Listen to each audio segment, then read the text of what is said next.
Shalom Aleichem Rabosai. This is Kalman Akiva Kovacs. I gave over the Daf Yomi on Shabbat. It was Daf Yud Beis. I spoke to Rabbi Silber. He suggested I give a little recap because there are a lot of extremely important Yesaidos concepts on Daf Yud Beis that are important for all of our learning in Yevamos going forward.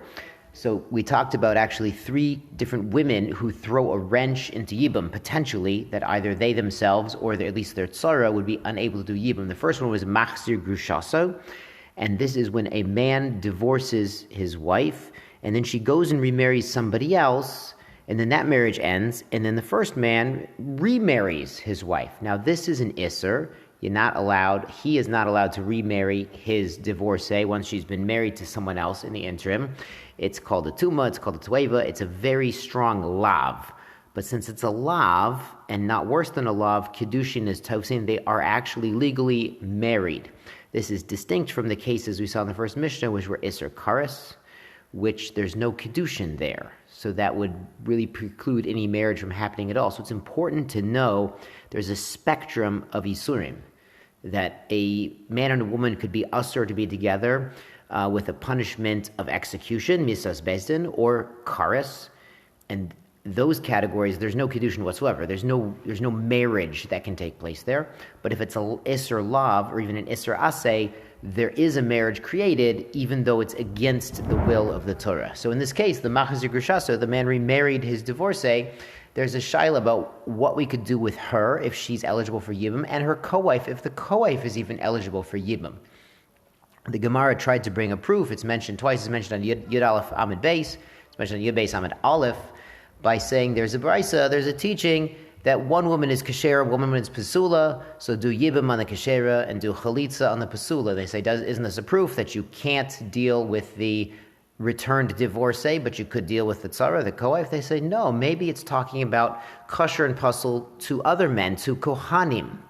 And it's an important concept for later on, because if you do chalitza to a woman who's never had chalitza and is otherwise kosher to marry a Kohen, just being a chalutza, she's no longer able to marry a Kohen. So if there's a Yibam situation where one woman was already a halala or a zona or a divorcee or a chalutza previously, then to give her a chalitza, it's not a big deal. It doesn't hurt her chances for shidduchim. But if there's a girl who's never had anything like that in her past, she's mutter to marry a Kohen, and you go ahead and do a chalitza there, then wham, she can't marry a Kohen anymore.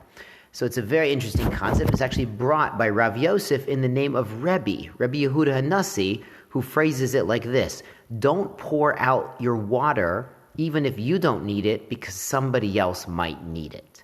So he's saying, don't waste something, don't mess something up, even if you don't need it at all, because somebody else might have a use for it. So it's sort of an extension of Bal Tashchis. And this is amazing because Rebbe Yehuda Nasi, of course, was the Nasi, the prince, the president of the Jewish people. He was rich. He was dealing with the nobles and the royalty of his time. And the Gemara says he always had vegetables, even when they're out of season. He could import them. He could afford to do that. So he was very rich, and yet he still said, don't waste anything. Don't even waste water, which is practically very inexpensive. And kol sheken, you shouldn't mess up a woman's chances to get married, to have a shidduch with a Kohen. But Rabbi Yehuda Nasi is the same one who said, when he was passing away, held up his hand, said, I never took more than necessary from this world. So even though he was the Nasi, his wealth was used to help people see the kavod of the Nasi, that the kavod that's due to the descendant of David HaMelech, a leader of Jewish people, not for his own indulgence and enjoyment. So that was the returned divorcee, Machzir Grushaso. The next woman who throws a wrench in Yibam potentially is the Memaenes. She does miyun, which is refusal. Now what's happened is this girl was a katana, she was underage, and she was not married off by her father. So her marriage is a derabanan. She was married by her mother, her brother. She wasn't old enough to accept kiddushin herself. She wasn't mature. So she's in a derabanan marriage. So when she gets old enough, and there's a discussion exactly how old that is, but for most they say it's 12 years old in a day, she's able to walk out of the marriage. And not only does she walk out of the marriage, she uproots the marriage. It's as if it never existed. Because it's only a derabanan marriage, we can apply breira, retroactive clarification, that her act of annulling and ending the marriage now means there was never really a marriage to begin with. So she's out of the picture, but what about her co-wife? What if she was an erva and the co-wife is not an erva?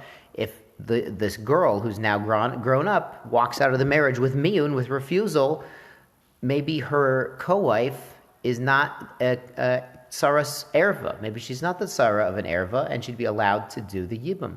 The third girl who throws a wrench into yibum is the Aylonis. It's from Rashi points out from Lashon Ayil, which is a ram. That's a male animal. Now, this is not a confused woman. This is a woman who never develops normally the features of the female body that allow childbirth. And since she can't bear children, but the pasuk says, "Bayibum haya b'chor asher teiled." The whole purpose of Yibum, Rabbosai, is to build an heir, to rebuild the house of the man who passed away with no children, to give him an heir, so his name will not be blotted out from Israel. And an Aylonis is physically incapable of doing so. So she's out of the picture, but what about her co-wives? Is the Aylonis like an erva or not? And the Gemara tries to bring a comparison from a case where there were 3 brothers and 3 unrelated women, and one woman was eligible for a yibum, and the second brother, he didn't do yibum yet, but he did something called Maamar, or Maamar. Now, a Maamar is not just a Hasidic word. Maamar means speaking, but really here it means designating. He's saying, this brother is stepping up to the plate and saying, I will do yibum on this widow.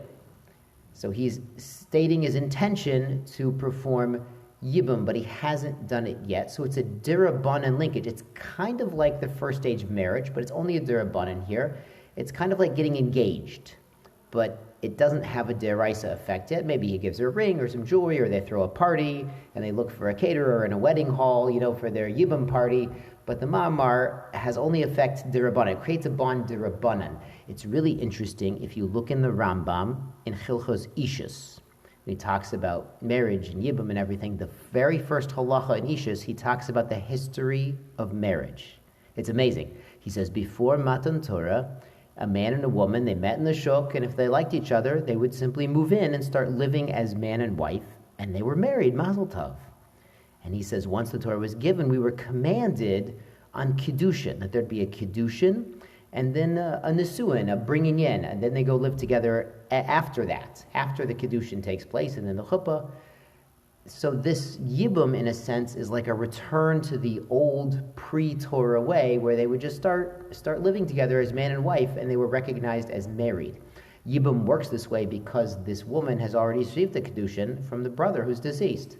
So it's interesting that Maamar sort of makes yibum a little nicer, makes it more enjoyable for the woman at least, to kind of have a party, an engagement party, have a vart, have some cake, and make it a little more nice. It's not simply moving in together. It's a nice process. It's a little bit like a kiddushin.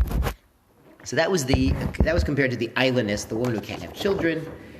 On Amud Beis, we said from Rabbi Yochanan that the tzara of the returned divorcee or the Memaenes or the Aylonis are all eligible for yibum, that these women do not hurt the chances of their co-wives to do yibum. And then the Gemara brought a very interesting teaching about 3 women who should or possibly are required to use birth control because there's a danger to their health if they become pregnant.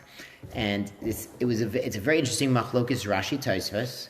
And if you want to get into the nitty-gritty, the Igros Moshe of Moshe Feinstein Zatzal, he has a tshuva in Even Ezra, the first chelik of Even Ezra, tshuva number 63.